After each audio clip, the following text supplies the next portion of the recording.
We continue with our coverage of the protest by the EFF and some other unions across the country today. Nqobile Madlala is in Durban and has been following the action.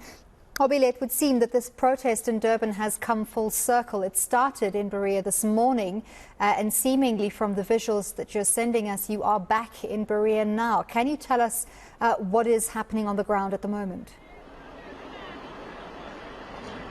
Well, Anli, yes, we are back in Berea, so you will see that now we with different police already.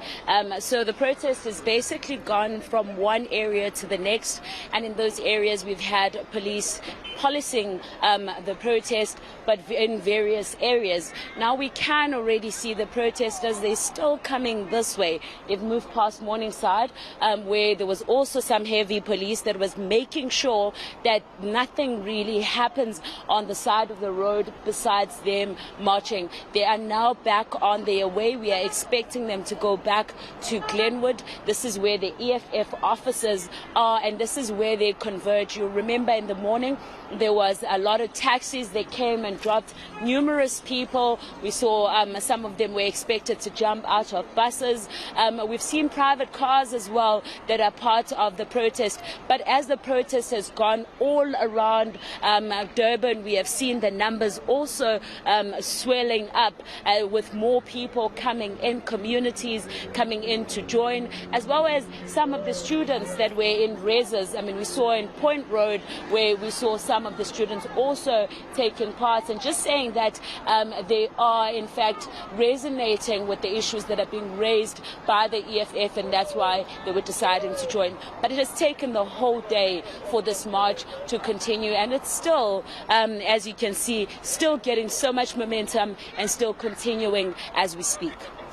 Nqobile, can you give us a sense of whether businesses on the route were for the most part closed, whether you managed to get some reaction from those businesses who were still open, or perhaps even people on their way to work? Because this protest has been largely peaceful with very little incident, but we know that that's also due to the heavy police presence as well as the SANDF deployed to make sure that there is no intimidation, no damage to public or private property, and no harassment. Well, yes, very peaceful indeed, Anli. They've been very peaceful from the time they started marching. However, I must say that a lot of businesses have been worried.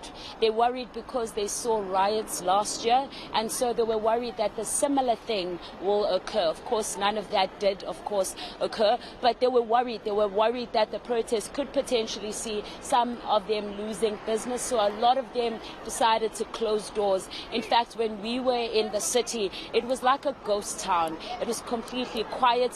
One or two shops would be open as we were walking past the city into beachfront, where you would most likely see a lot of tourists. We saw people walking into the hotels very quickly, others that were eating and sitting outside, just packing up and going inside the restaurant. And that speaks to the intimidation that the numbers that you see behind me were also sort of provoking in people. However, we have also seen private security also coming in to assist, even though the protesters have been very clear that they're not happy with them being part of assistance, mainly because they said that the police are here to do their job and the private security must back off. So then from that point then we moved on to Florida Road. You know that Florida Road is an entertainment area, and when we were in Florida Road, in the middle of Florida Road, there were tensions that there was a bit of conflict between EFF and the police. This is mainly because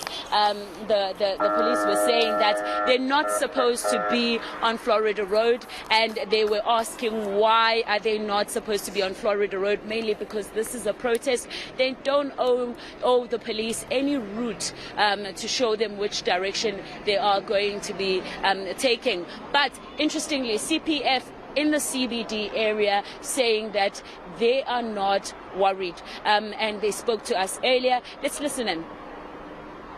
Absolutely. I think businesses are fearful about what could happen or what might happen.